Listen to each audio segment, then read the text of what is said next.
The next thing you need is communication skills, because just because you're teachable, you might be sitting next to the smartest men in the world, but they may not be volunteering any information. Our kids need to have some boldness. Ask questions and don't be afraid of stupid. There are no stupid questions. Learn communication. The whole book of Proverbs. Listen, I got an 8-hour seminar out there on the table, so I know I'm rushing, but listen. The whole book of Proverbs tells you when to speak, when not to speak, what to say, what not to say, and how to say it. Proverbs 15:1, a soft answer turns away wrath. You know, in New Testament, Ephesians 4:29, let no corrupt communication proceed out of your mouth except that which ministers grace to the hearer. You know, it's a law what to talk. And so I've seen people lose raises and job promotions because they couldn't control their mouth or they couldn't speak up. And somebody with less integrity got your job because you couldn't speak up. You've got to learn how to communicate. The seventh thing that you need is you need character, because the first six will take you somewhere in life. Character is what will keep you there. The devil will wait till you get exalted before he'll jerk the rug out from under you. You know, Bill Clinton's deal in the White House wasn't the first time he had done it. You know, Bill Clinton was actually a very smart politician, a very sharp politician. He knew politics. That's why he was successful. But he had no character.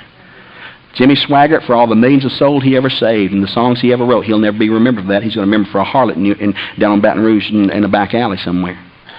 Jim Baker will never be remembered for PTL and the great things he did. He's going to be remembered for Jessica Hahn.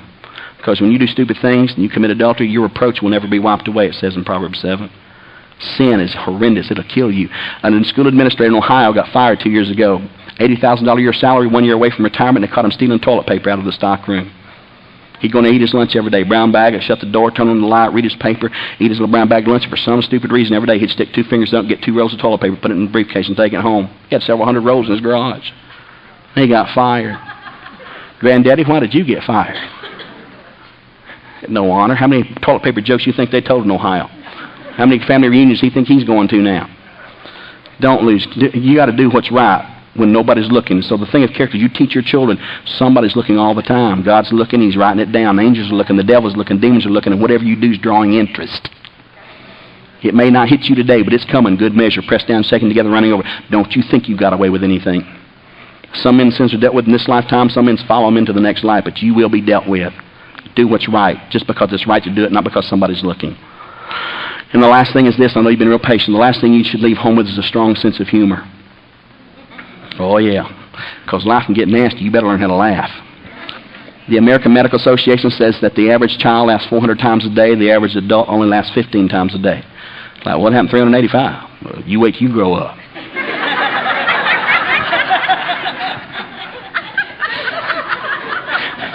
The Bible says, the merry heart does good like a medicine. The joy of the Lord is our strength. According to the Wall Street Journal, the number one most common trait among the most successful businessmen on Wall Street is they have a strong sense of humor. The most requested trait of an ideal mate on the Newlywed Game in the history of the program, number one, most asked for trait is somebody with a strong sense of humor. Nobody wants to be married to a pickle face all their life. Life's depressing enough without being married to Miss Depression. Or Mr. Depression. It's like, come on, lighten up. And you can't wait till something makes you laugh. You've got to bring it with you. Oh, yeah, today's the day the Lord has made. I will rejoice. I don't care how I feel. I'm going to rejoice. I'm going to like it. I'm going to make myself like it. So I've done weird things in the house. I've got tapes and stuff I've got over the years. I've got the dog singing jingle bells. When I'm home, it's the first thing that wakes everybody up in the morning. I'll hit the sound system and crank it up. My kids will come down. Dear God, Dad's up. Dad's up. Oh, dear God. I've left notes for my kid before under the toilet seat lid. Just tape them. Thinking about you, Dad. You know, I made a determination years ago, and my wife got on to me years ago in our marriage. She said, Joe, if you don't lighten up, if you don't change, it used to be funny. I don't know, the burdens of life are starting to wear you out, I guess. But if you don't change, you're going to be an old man. Nobody's going to come visit you.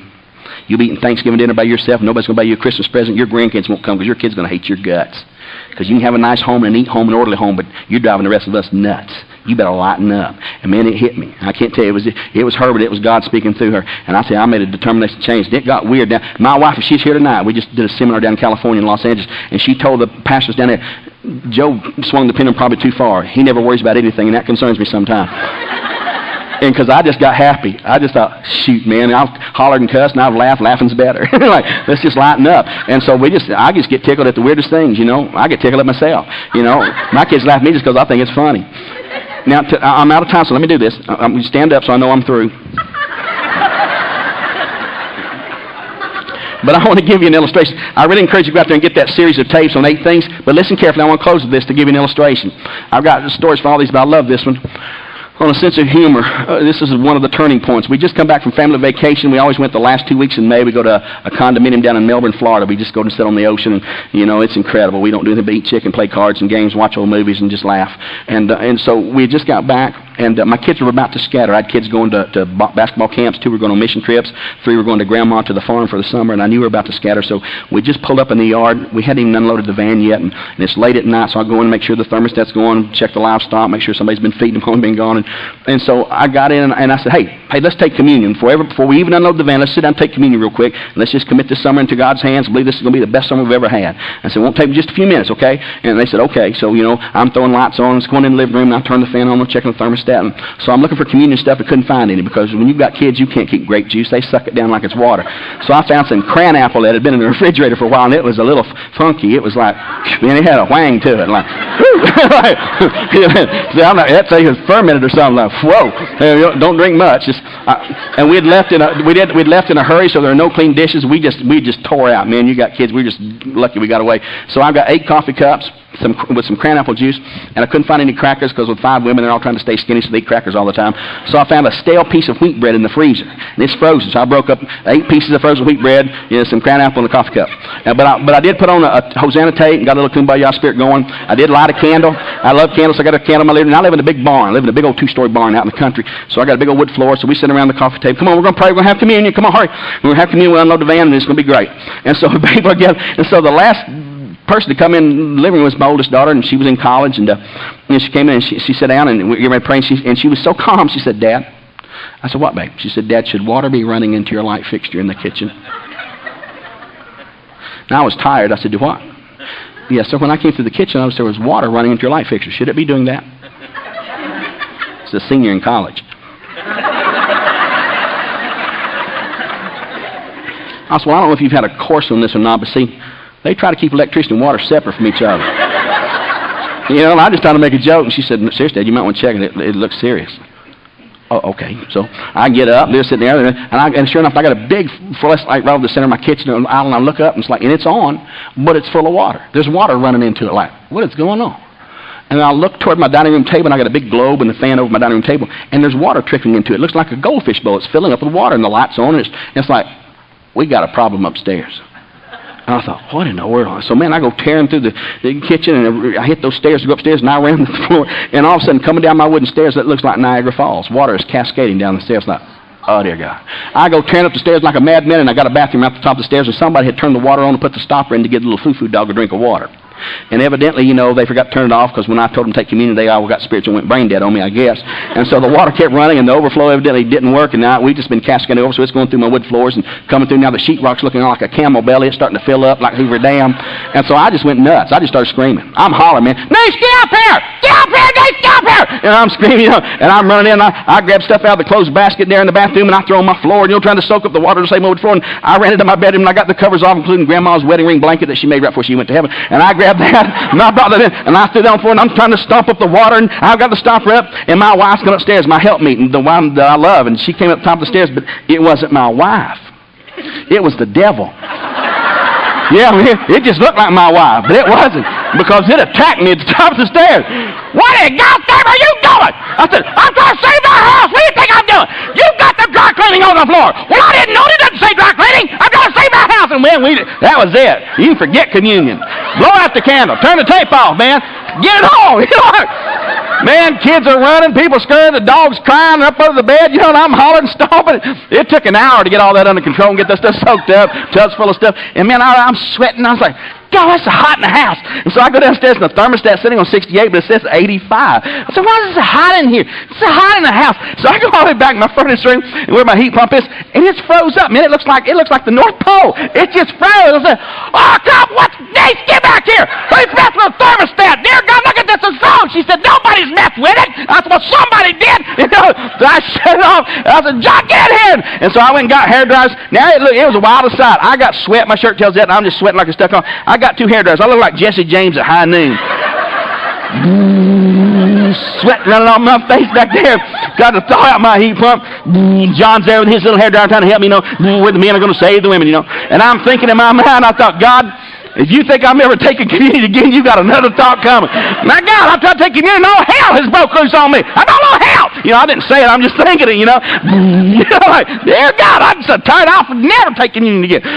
And all of a sudden, John, he's thinking, and he's down there, and I'm mad. He said, Dad! He's a little kid. I said, what? I don't think the devil wants us to take communion. I said, probably not. I don't want to talk to him. Just shut up and thaw this thing out. You know, he thought just mentioned, damn it, maybe I'll hurry up and take it for someone else tears up. Yeah, probably so. So I'm mad at Thompson. Get out here, we're taking communion. Get in here, you know. I'm nuts. I go in there and then no can. Get out, take communion. Shut up. Get out, take communion. Eat your bread or drink your juice and shut your mouth. You know, so they're doing the stuff. Denise said, what's the matter with you? Dare take communion. Dear God, all hell's broken. So we got to pray. You know, so hold hands. We're going to pray. Hold hands. You know, so I can't think anything good in English. I just cut down in tongues. Yeah, I'm holy, man. If Jesus had come right then, I wouldn't have gone. We're praying. Denise is digging her fingernails into my hand like, calm down. And so all of a sudden, a piece of that sheetrock cut loose in the, and it hit my brick floor, and it went splat. And my little baby girl, Lauren, she's my little baby. We just came back from Disney, and for some reason, she thought that was the funniest thing she'd ever heard. And she went, I have lost it. You better shut your mouth and pray. I'm gone. And so, man, we're praying. And all of a sudden, that camel belly cut loose and hit my floor and rocked my house. Water's running under my French doors, right onto my floor, and they just stopped praying. And for some reason, every member of my family except me thought that's the funniest thing they'd ever heard in their life. They fell back on the couch, fell on the floor. They're laughing, they're crying. I'm just standing like, well, dear God. Just go ahead, devil, take it. I got insurance. Just forget it. Forget it. You know, like, I don't want to drink that juice anymore anyhow. You know what I'm saying? And I went over and I found the Happy song on CD, man. I popped that thing and I cranked that decibel level up, and we just danced and laughed about 30 minutes. We giggled and rolled, and the more we laughed, the better we felt. And the moral of the story is this. If you're waiting on the Kumbaya Spirit to come to your house, it's not coming. Because the Antichrist is trying to wear us out. It's like, sometimes you're just going to kick back and laugh. Like, go ahead. God, you're going to work this out to my good. Now, listen to me. We got all the stuff fixed. We shoveled up the sheetrock, and, and it's hot, and, it's like, but, it felt good. And my son had read something about filling a stream like in the desert. If you're hot, get your sheets off the bed and put them in cold water and wrap up like a cocoon. I said, sure, go ahead. Why not? Go tear your beds up. With everything else tore up, go get your sheets off. And so my 6 little kids come down like little cocoons. Dad, do it. It feels good. And they're all wrapped up in their sheets. And so we lay down on the living room floor that night. We're all in our wet sheets. Just make a memory. It's just incredible. Isn't this wonderful? Praise God. Isn't this incredible? And I was so tired, man. And that old juice is starting to set on my stomach. It was like, and I just finally went to sleep. Well, about 2 in the morning, that air conditioner kicked in. It's like, yo, somebody turn the air conditioner on. I am so thankful that my baby girl thought that was funny that night, or I probably would have lost my salvation if I hadn't already lost it up to then. And that was the last time, honestly, I have ever got that upset at anything. And God really worked me over and said, son, you better get a handle on this. And I thought, from this point on, I don't care what happens. And sometimes I do go the other direction too far, but I just think life's funny. And we just laugh. And Denise was here tonight. She said, the one thing Joe has done that she'd give me, she said, listen, the one thing he's done, he has made our home a fun place to be. We have turned I determined that night I'm turning my house into a state park, man. We don't even have, I don't own a lawn. I got 2.5 acres. I don't own a lawnmower because I don't have enough grass. We either poured concrete for basketball courts or swimming pools, or we got fire pits to roast marshmallows, and we got teepees and trees swings like Tarzan. I got baseballs hanging trees on a rope, and we got go-karts so they chew the grass up, but the dogs don't chew up. But it's just incredible. And but I made a term. I got enough junk food in my freezer to kill any cow. And I got big screen TV. We got our own video rental library. I got my own videos, man. We screened them out, and we don't watch anything stupid. I remember somebody asked one time when they came with my daughter, said, "Have y'all seen the Titanic?" It's incredible. And so and the kids don't even want me to talk because they know I'm just get weird. I said, "Have they changed the ending to that?" And then this couple said, "Do what? Does the boat still sink?" Well, yeah. Well, I don't want to watch it. Well, I want to sit 3.5 hours and watch that boat sink. I don't care what the music is. I'm not going to sit and watch some movie 3.5 hours and watch some stupid boat sink. I got better things to do in my brain. And so all my movies that I've got, the good guy always wins. Every movie I got, we whip the snot out of the bad guy every time. And that's my only prerequisite. Which good guy whips the snot out of the bad guy? Good. All right. So I got all Roy Rogers movies. I got every Gene Autry movie that's ever been made. Man, I got all that old cowboy stuff where we whip the bad guys. And I want my kids to leave home knowing something. You better enjoy life. You get out there, you better like yourself because God loves you immensely. You better leave with a vision because Mom and I stuck one in you from the Word of God. You better get out and do some math or I'm not paying your bills from your 40. You're going to send me and Mom on a cruise. Cash is coming back. We've already put out. Don't come back. I don't come to your house and it's all messed up because you're disorganized. Learn how to organize yourself. Stay teachable. And you stay teachable by staying thankful. Stay thankful the rest of your life. The last stage before a human before they become a reprobate in Romans 1 is they become unthankful. You better thank your mother and thank your boss. You thank your friends. You stay thankful in your life. And get some communication skills. Have some character. Don't embarrass your mother. God's will for your life is you bring honor to the family name. Don't you do something to embarrass us. And I tell them that. And last thing, I want you to laugh. And so my kids still have to come home because we have an incredible time. Sometimes we're almost cruel to each other. My son had a tough time fitting in because he'd almost cry. He thought we was making fun of Sarah, and we were because we're just used to it because my family does that. And but we laugh about it because we learned to laugh through life. People, God's got a great life for us ahead of us. Don't mess it up.